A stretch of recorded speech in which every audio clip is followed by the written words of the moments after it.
Čau visiem! Nu ko, vasara klāt, siltāks laiks, vajag pastrādāt kaut ko dārzā padarīt. Tātad, priekš dārza mums ir ļoti daudz visādu priekšmetu, instrumentu, pūtēji, zāgīši, pūtēji.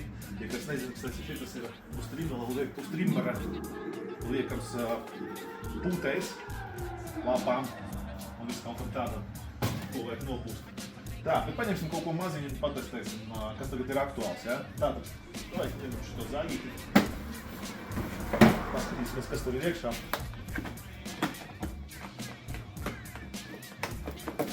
Tarān! Tātad, ir reķi šitās zāģīši. Baterijas komplektā divas, kā arī pienācīgiem ķīniešiem. Jābūt daudz detaļu.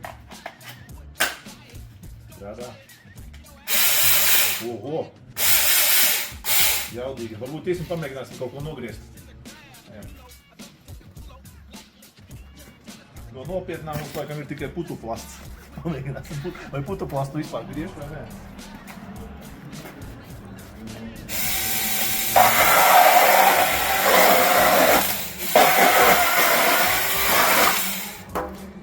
Kā pa sviestu. Tā, nu ko, zāģītas griež.